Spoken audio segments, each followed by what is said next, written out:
Baik, bismillahirrahmanirrahim. Assalamualaikum warahmatullahi wabarakatuh. Saya Muhammad Ismail, mahasiswa Universitas Siber Asia, dan ini adalah presentasi jawaban ujian akhir semester untuk mata kuliah Sistem Operasi. Saya akan share screen. Ya.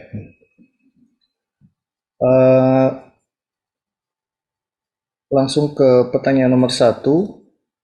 Apa itu sistem operasi? Sistem operasi adalah perangkat lunak yang mengelola sumber daya perangkat keras dan menyediakan layanan kepada aplikasi.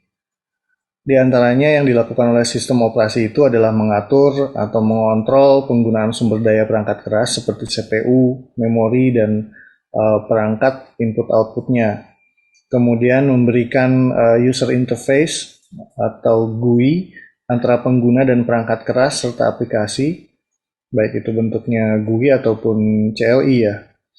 Kemudian menyediakan layanan dasar seperti manajemen file, jaringan, keamanan, kemudian juga multitasking.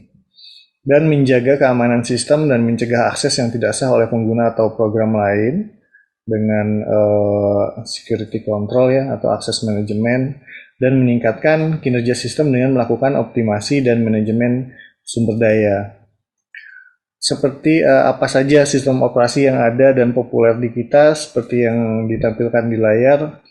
Ada macOS misalnya untuk laptop ataupun desktop, kemudian ada Windows yang paling sangat populer di kita di Indonesia, lalu ada Ubuntu, kemudian sistem operasi di perangkat bergerak atau mobile juga ada mulai dari iOS, Android, kemudian iPadOS, dan lain-lain.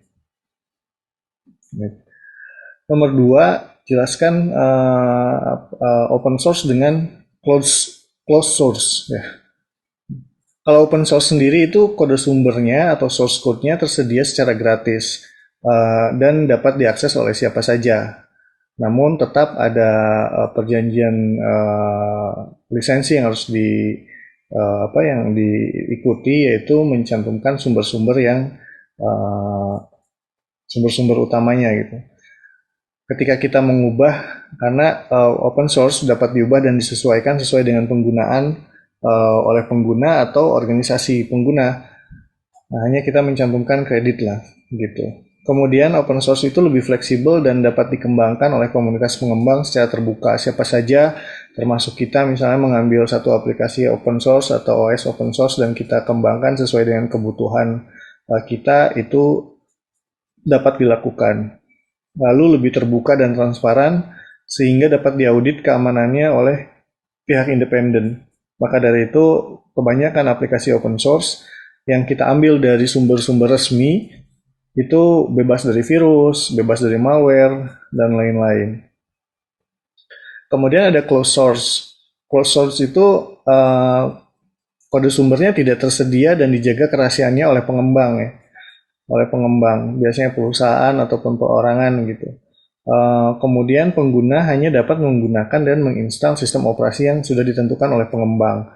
Misalnya sistem operasi yang sudah dibuild, source code-nya tidak kita dapatkan ketika kita membeli OS yang closed source.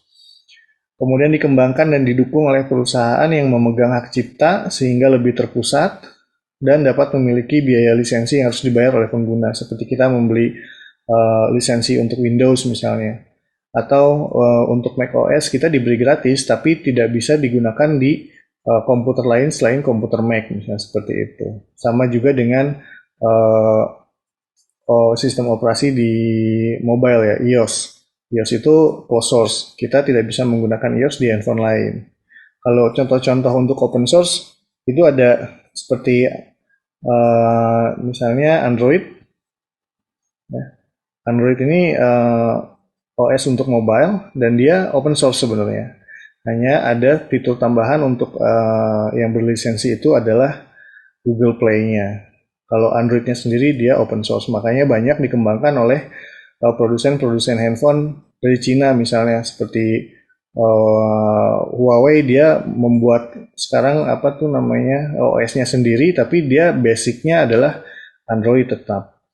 Kemudian seperti Linux itu ada Ubuntu, itu open source. Kita bisa kembangkan, kita bisa ikut berkontribusi untuk project Ubuntu. Kemudian juga FreeBSD ya, FreeBSD juga itu open source. Lalu sekarang ada Chrome OS Flex. Chrome OS-nya sendiri nggak open source, tapi Chrome OS Flex itu open source. Kita bisa kembangkan sendiri. Kebanyakan aplikasi sistem operasi open source itu dia basicnya adalah Unix atau Linux, gitu. Kemudian nomor 3, skema dasar sistem komputer ya. Nah ini ada beberapa, ada 4 ya. Pertama ada perangkat keras atau hardware, itu dia terdiri dari berbagai komponen fisik, seperti CPU misalnya, memori, hard disk, kartu grafis, keyboard, mouse, dan perangkat lainnya yang terhubung ke motherboard misalnya.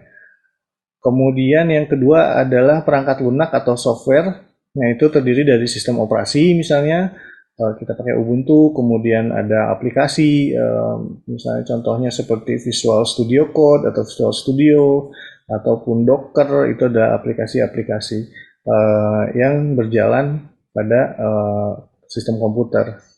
Kemudian ada input dan output, ini merupakan interface atau yang penyambung ya antara perangkat keras dengan user atau pengguna melalui perangkat input ini, seperti misalnya keyboard untuk memasukkan perintah atau mengetik gitu kan, mouse kita gunakan untuk menunjuk, mengklik apa yang ada di layar.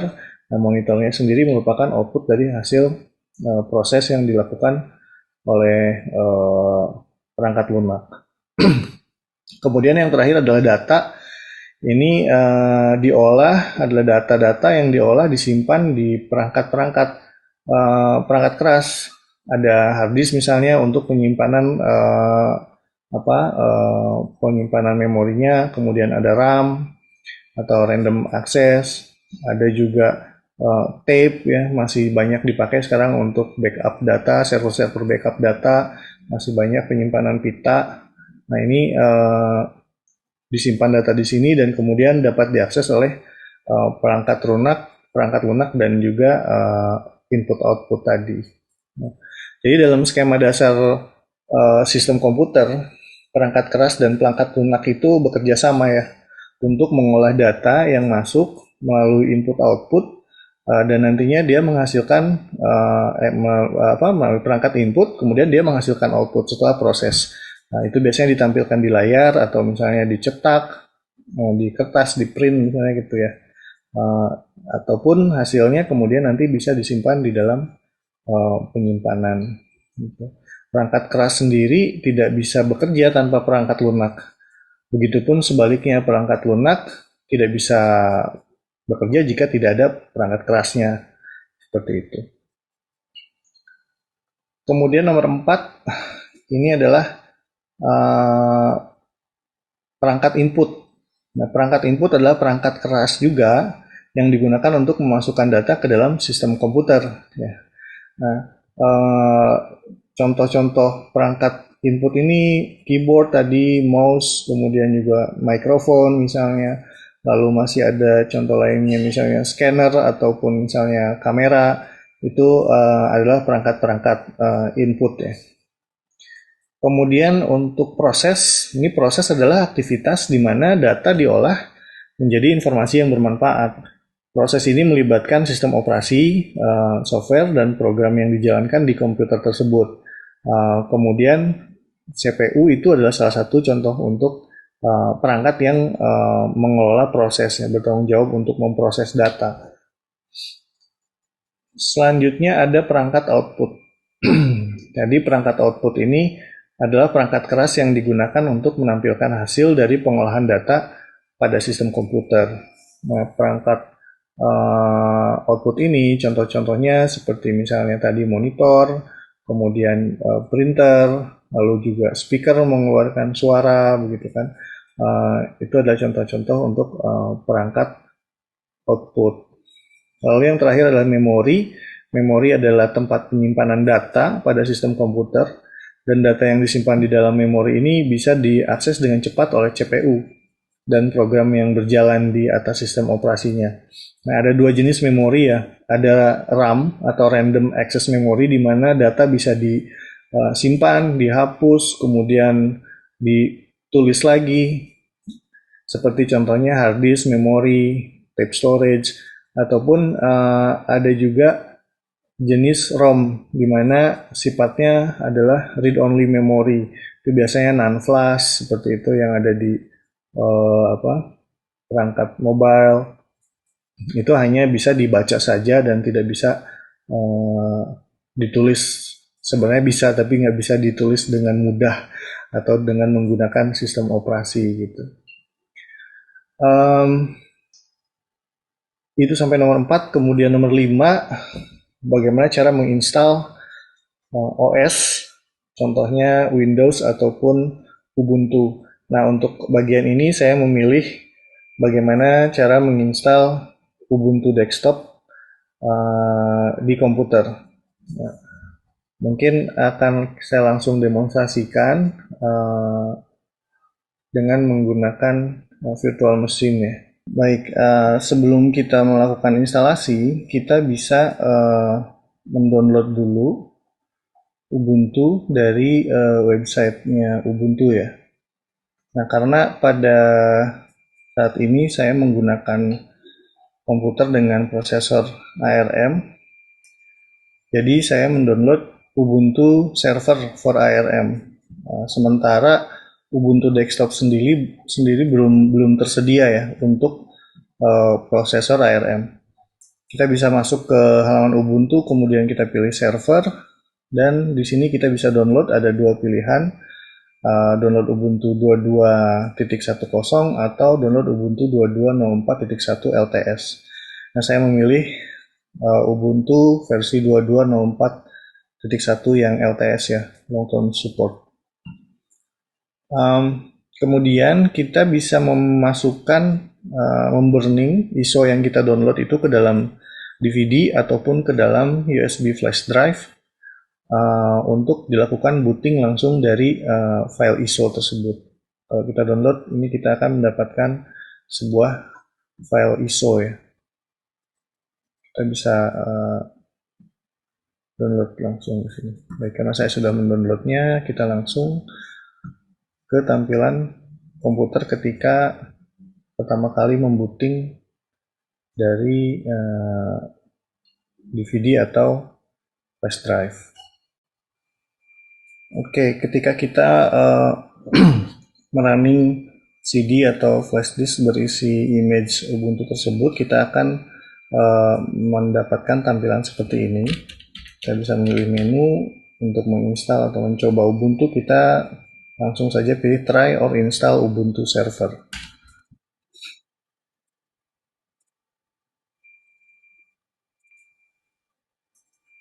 Kita bisa memilih bahasa yang ingin kita gunakan. Untuk saat ini saya akan memilih bahasa Inggris.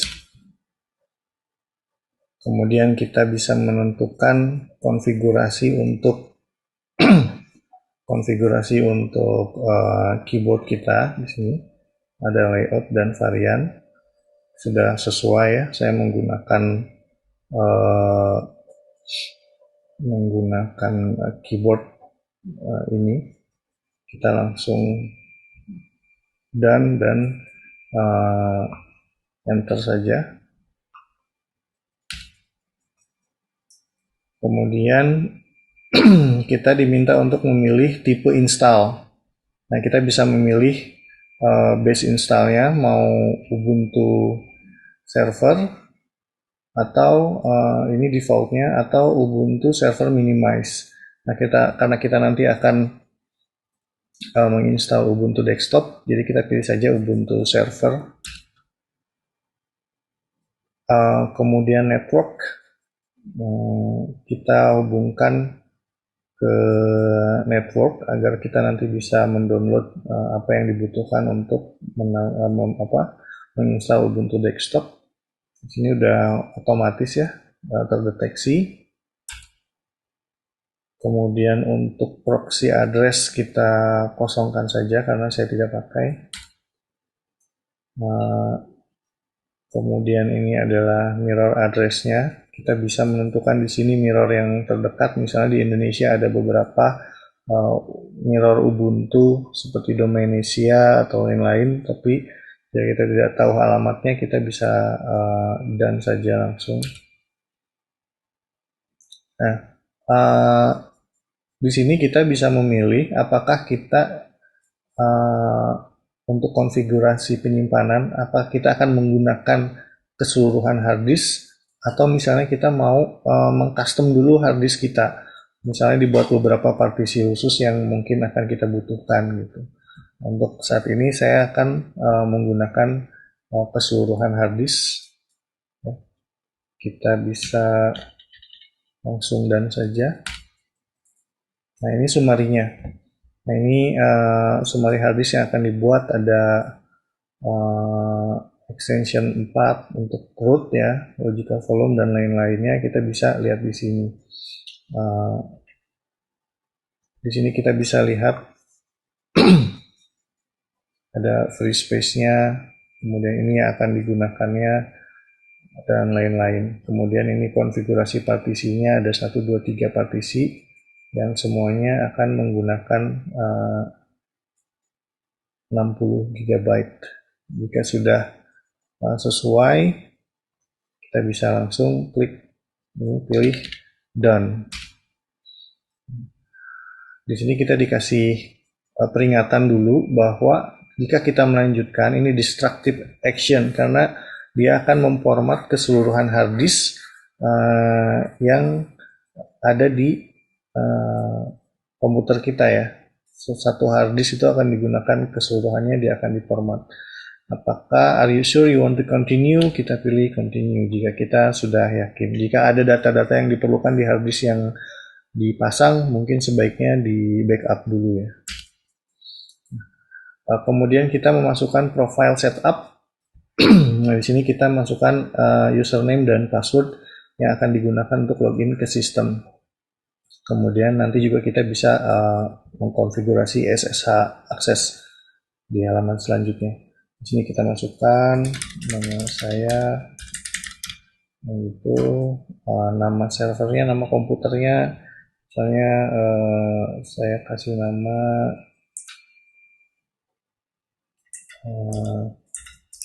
sistem underscore operasi ya, username yang saya gunakan untuk login. Kemudian kita bisa memasukkan passwordnya di sini. Jika sudah, kita langsung done. Apakah kita ingin menginstal SSH? Jika kita menggunakannya sebagai server, pastikan kita akan butuh akses ya ke server tersebut tanpa menggunakan layar, tanpa keyboard di server. Maka kita sebaiknya aktifkan SSH servernya. Tapi untuk saat ini saya tidak membutuhkan itu karena kita akan menginstal Ubuntu desktop. Artinya komputer ini akan digunakan bersamaan dengan monitor dan juga input ya, keyboard dan lain-lain. Jadi ini bisa saya skip saja. Dan kemudian ada snap. Nah, ini adalah beberapa snap environment untuk server. Jadi kita mau install apa sekalian di sini, seperti misalnya kalau kita mau misal ada Nextcloud, jika mau dibikin server ini untuk cloud, atau misalnya untuk Docker, jika kita akan menyimpan nanti beberapa Docker image di dalam sini, atau ada Cloud SDK juga ada di sini, dan lain-lain. Misalnya kita mau buat jadi server database dengan PostgreSQL, juga kita bisa langsung. Sekarang kita tidak butuh semua ini, karena kita akan install Ubuntu Desktop. Kemudian sekarang dia sedang menginstal. Kita tunggu sampai instalasi selesai. Baik, sekarang sudah selesai updating. Kita bisa memilih untuk menampilkan log apa saja yang sudah dilakukan, atau kita bisa langsung reboot now. Kita diminta untuk mengeluarkan installation medium, artinya DVD kita harus kita keluarkan ya.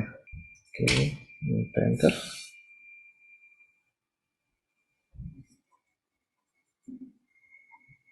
Kita masuk ke loading untuk booting. Oke, instalasi selesai. Sekarang kita masuk sistem operasi login. Tadi kita sudah buat username ya. Kemudian masukkan passwordnya. Dan kita berhasil masuk ke dalam Ubuntu server. Tandanya ini ya. Sudah muncul di situ ya.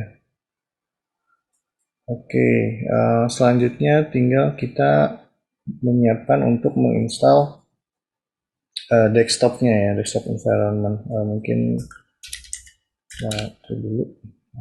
Sebelum kita melakukan instalasi desktop, kita pastikan dulu semuanya sudah terupdate dengan memberikan perintah sudo apt update.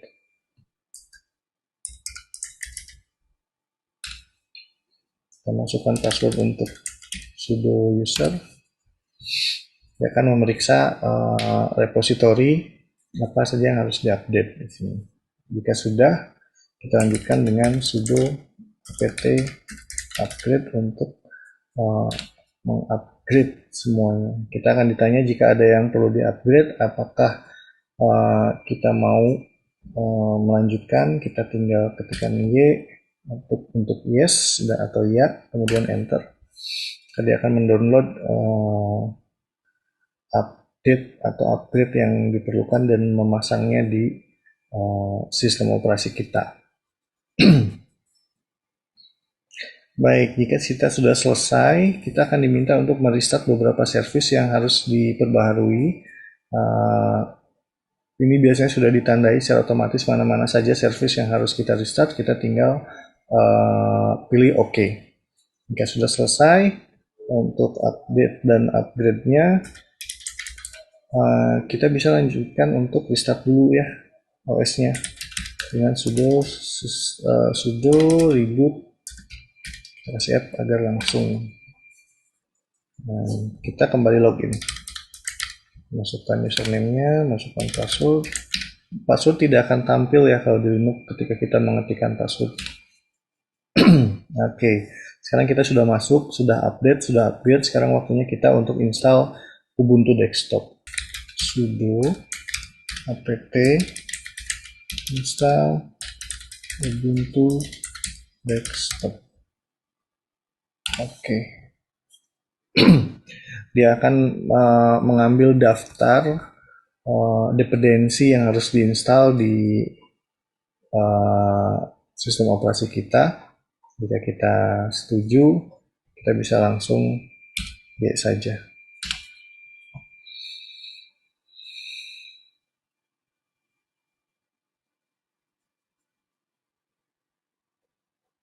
Cukup memakan waktu ya, tergantung dengan kecepatan internet kita.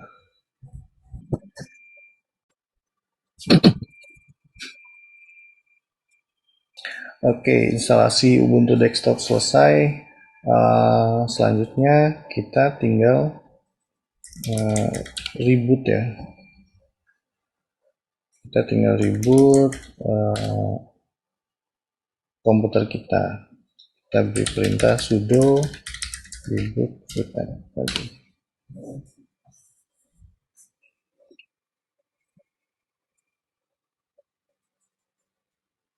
Oke. Ubuntu desktop sudah jadi, kita tinggal klik user kita, masukkan password, enter. Tada! Ubuntu sudah terinstall di komputer kita. Selanjutnya tinggal kita pilih saja option. Sudah ada beberapa aplikasi yang terinstall. Oh, ada Sublime Text juga. Dan selamat menggunakan Ubuntu Desktop 22. Sebenarnya proses instalasi ini bisa lebih cepat jika kita mendownload ISO image Ubuntu Desktop langsung. Tapi tadi yang seperti saya ceritakan di awal, karena komputer yang saya gunakan ini menggunakan prosesor ARM, yaitu Apple Silicon, belum ada image Ubuntu desktop resmi dari Ubuntu-nya. Jadi langkah yang dilakukan harus seperti ini. Kalau misalnya kita menggunakan komputer lain, misalnya komputer Intel x86 atau x64, itu kita bisa langsung atau misalnya kita bisa langsung download saja Ubuntu desktop image-nya, dan proses instalasi akan lebih cepat dan lebih mudah, meskipun mendownload image-nya yang agak menjadi lebih lama karena ukurannya jauh lebih besar daripada ukuran image untuk Ubuntu server ini. Baik, mungkin itu nomor 5. Terima kasih. Semoga bisa memenuhi kewajiban UAS saya di mata kuliah Sistem Operasi Universitas Siber Asia. Assalamualaikum warahmatullahi wabarakatuh.